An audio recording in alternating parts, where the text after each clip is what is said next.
hardware. Now, let's go back to software.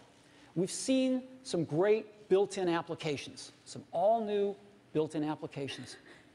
But now let's talk about third-party applications. Let's talk about the App Store. And to help me do that, I'd like to invite up Scott Forrestal, our Senior Vice President of iPhone Software. Scott? Thanks. Good morning. The App Store has been a huge success. We launched it just about a year and a half ago, and already our customers have downloaded over 3 billion apps, choosing from among the more than 140,000 apps available on the store. Well, we built the iPad to run virtually every one of these apps unmodified right out of the box. Now, we can do that in 2 ways. We can run these apps with pixel-for-pixel accuracy black-boxed in the center of the screen. We can also automatically pixel double and run those apps full screen. This is really cool. Let me go ahead and show you how it works. So here I have an iPad. We downloaded a number of apps from the App Store, all unmodified. And let me launch just a couple for you. We'll start with Facebook. Here it is. This is the Facebook that you know and love. It just works. I can tap on a photo. I can flick to a new photo. And now, if you look in the bottom right corner of the screen, there's a button that says 2x. When I tap on it, we automatically scale the application up to full screen. When I go back to my news feed, I can switch, say, to my profile, see my wall. It all just works. Now, Facebook uses a lot of text, photos, and some video. But what about an application that really drives the graphics hardware? What about a game? Let me go ahead and launch a game here. This comes from ESPN, and it's called X Games Snowcross. Now you can see at the beginning of this game, it plays a video. The video works great on the iPad.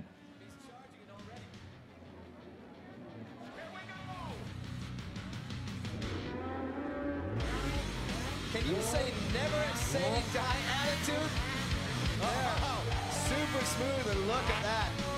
Nice, a big extension drive to get down on the inside. All right, let's skip the rest of the video here and get right to the game. So a race, an arcade. Go ahead and choose the default. I will race Breckenridge with Levi, and let's go.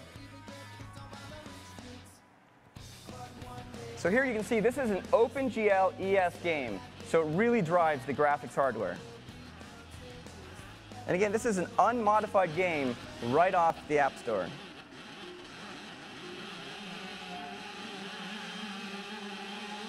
I'm steering it with the accelerometer, and even the game I can take full screen. So you can see, hey, some tricks. You can see that even with an OpenGL ES game, very graphically intense, you get tremendous frames. I have to say, having played some games on here, they're smooth and they're incredibly fun. So there you go. Right out of the App Store, unmodified.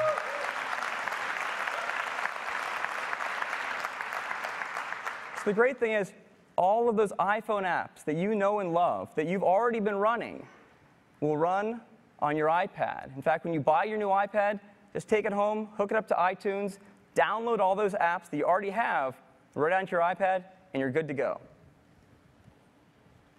Now, if the developer spends some time modifying their application, they can take full advantage of this large touchscreen display. And you can see that's what we did for all of our applications.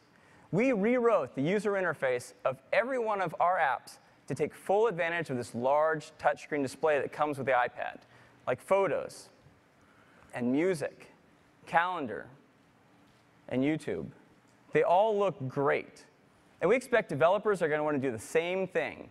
So to that end, we've enhanced the iPhone SDK to now support development for the iPad as well.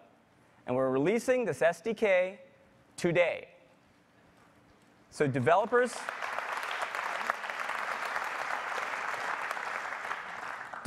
can go to apple.com today and download the SDK and get going. And this SDK even includes an iPad simulator, so you can run your iPad apps right on your Mac as you develop them. You know, we think it's going to be a whole nother gold rush for developers as they build apps for the iPad. And of course, every iPad comes with the App Store loaded up on it. So you have a great distribution channel to get your apps out to all of our customers. Now, we're going to take and highlight and feature all of the apps that are built specifically for the iPad in the store. You'll still be able to get to all of the iPhone apps, but if you create an application specifically for the iPad, we're going to put it front and center. Now, we're really excited about the possibilities for developers on the iPad.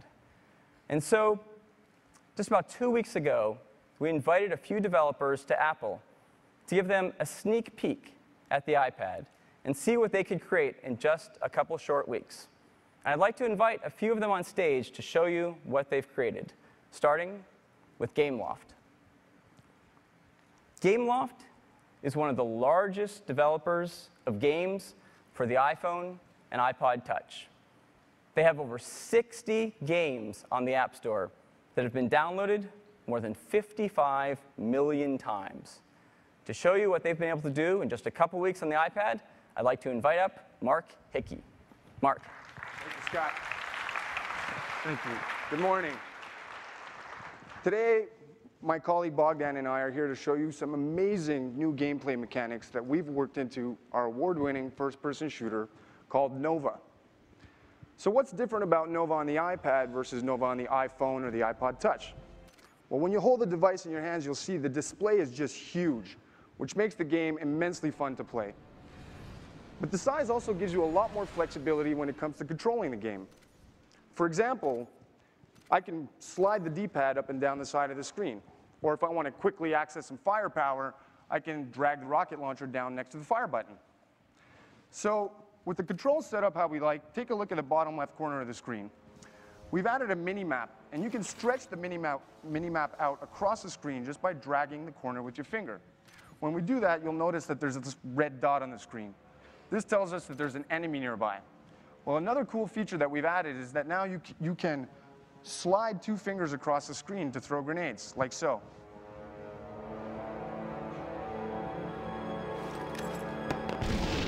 Nice shot. So the iPad gives us the ability to interact with the game world in ways that weren't really possible before. In order to open these airlocks, you physically apply 3 fingers to the control disk and turn your hand in order for the passage to open. Now, we all know that first-person shooters are about combat, so we designed a system that we're calling MTA, Multiple Target Acquisition. With the rocket launcher selected, you can drag a targeting box around a group of enemies and then fire on all of them simultaneously. Check it out.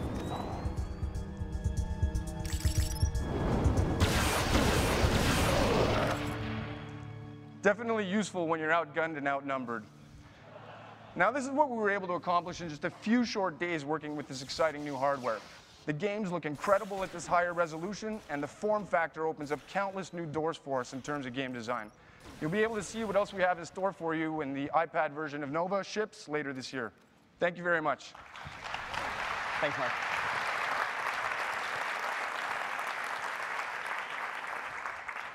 Great stuff.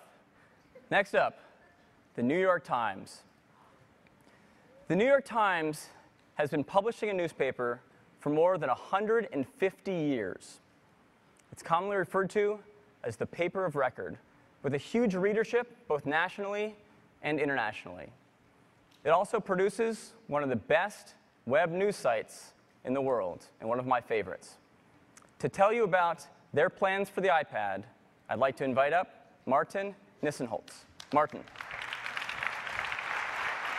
Thanks, Scott.